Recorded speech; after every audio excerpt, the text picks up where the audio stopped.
Hello everyone and welcome.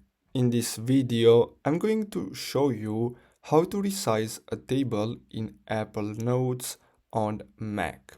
So as you can see, we have this table here, and now what we can do, basically we can move them around if we want.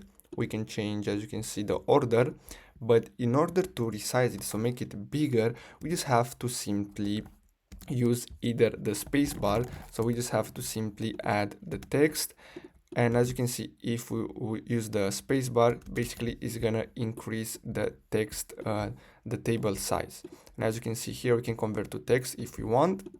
So basically that's all we have to do. We just have to use the space bar and then simply add the text like this, as you can see. So basically that's all we have to do.